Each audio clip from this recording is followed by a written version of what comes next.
মাসুম বিল্লাহ ভাই, হ্যাঁ, আপনাদের সাউথ আফ্রিকা থেকে বাংলাদেশে আসছেন, এলাকার পরিস্থিতি কিরকম বুঝতেছেন আর আপনি আমাদের এলাকাটা কিরকম লাগতেছে আমাদেরকে একটু জানালে আমরা খুশি হতাম।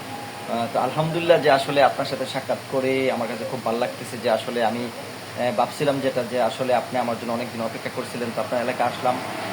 বাহিরে একটু বাদলা বৃষ্টি, রেস্টুরেন্টে খানা টিনা করলাম আমার ভাইয়ের সাথে। খুব ভালো খাবারের বেসিকটা খুব টেস্ট হয়েছে এবং খুব ভালো হয়েছে। এছাড়া টি শপের মধ্যে আসলাম, এই যে দেখেন ভালো একটা সারপ্রাইজ দিচ্ছেন এটা আমাকে, যে এটা একটু বলা হয়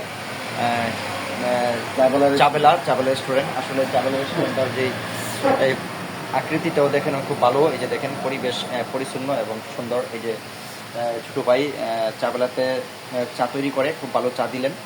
আর এই যে আমার পাশে বসা রয়েছেন আপনি, তো ধন্যবাদ আপনাকে যে আপনি আমাকে এত ভালো সারপ্রাইজ দিয়েছেন।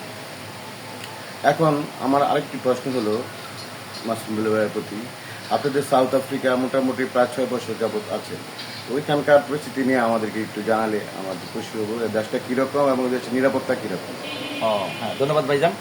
যে আসলে সাউথ আফ্রিকাটা আমাদের বাংলাদেশ, এটা আকাশ কুসুম একটা ব্যবধান বা অন্যরকমের। যে আসলে সাউথে কিন্তু এরকম চায়ের দোকান নাই, মানে তারা চাটা বাসায় খায়, বাড়িতে তৈরি করে খায়। হ্যাঁ, আমাদের এখানে কিন্তু টি শপ বা চা বেলা এরকম সব তৈরি হয় বা রেস্টুরেন্ট হয়। ওইখানে রেস্টুরেন্ট আছে, শুধু ওই দিকে রেস্টুরেন্টের মধ্যে চা পাওয়া যায় না, কিন্তু অন্য ধরনের খাবার পাওয়া যায়। আর বিশেষ করে আফ্রিকাতে আমরা বাঙালিরা যারা আছি তারা ভালোই আছি, খারাপ না। তবে মাঝে মধ্যে ডাকাতি হয়, ক্রাইম হয়, হ্যাঁ, মানে কিছু খুন খারাপি হয়, তবে সব জায়গায় না। স্থান কাল পাত্রভেদ দেখে বা যেখানে সেফটি আছে আর যেখানে সেফটি নাই, মানে এলাকার মধ্যে লোক সংখ্যা নাই, ওইখানে তারা দুর্বল স্থান পেয়ে তারা ডাকাতি মাকাতি করে আর কি। তো যাই হোক, ইনশাল্লাহ মানে তারপরও মনে করি যে না, আসলে ওইখানে এরকম খারাপ কিছু না, আমাদের সাথে এরকম কিছু হয় নাই, বড় ধরনের কিছু হয় নাই।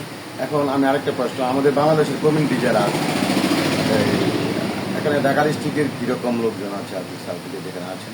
আমাদের সাউথে কিন্তু আসলে বিশেষ করে আমাদের নরসিংদী ডিস্ট্রিক্টের প্রায় 25% লোক সাউথে থাকে, নরসিংদী ডিস্ট্রিক্টের। এরপরে বিশেষ করে আমাদের ঢাকা ডিস্ট্রিক্টের, বিশেষ করে এছাড়া আমাদের ফেনী, হ্যাঁ, কুমিল্লা, তারপরে হচ্ছে এই যে আমরা যেটাকে বলি ফেনীর সাথে আরও কিছু, ফেনীর আশেপাশে কিছু জায়গা আছে, ডিস্ট্রিক্ট আছে, ওইখান থেকে অনেক লোক সাউথে থাকে।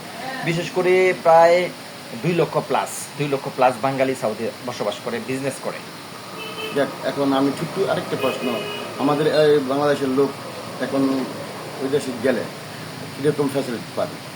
সব আসলে এখন আমাদের আফ্রিকাতে একটু হ্যারাসমেন্ট চলতেছে কাগজপত্র বিষয় নিয়ে, দোকানের লাইসেন্স নিয়ে বা একটু কাগজপত্র নিয়ে পুলিশ ইমিগ্রেশন একটু নিয়ে মানে হয়রানির স্বীকার করতেছে। তবে আশা করি এটা অতি তাড়াতাড়ি ঠিক হয়ে যাবে ইনশাল্লাহ। তবে আমাদের বাংলাদেশ থেকে অনেক ভালো আছি আমরা ওইখানে। ধন্যবাদ প্রিয় ভাই, সুন্দর। ধন্যবাদ আপনাকেও ভাইজান। খুশি হলাম এবং দেশের বাইরে নিয়ে আমাদের সাথে আলোচনা করি। তো আশা করি সুন্দর সুন্দর কন্টেন্ট তৈরি করবেন এবং আমাদেরকে উপহার দিবেন এবং সবার সমস্যা সমাধান করার জন্য চেষ্টা হ্যাঁ, করবেন। ধন্যবাদ। আমার ভাইয়ের জন্য সবাই দোয়া করবেন। হ্যাঁ, বাইটের বাড়িতে আজকে বেড়াইতে আসছি, সে ভালো থাকবেন, সুস্থ থাকবেন ইনশাল্লাহ। ভিডিওটা সর্বোচ্চ শেয়ার করে দেবেন ইনশাল্লাহ।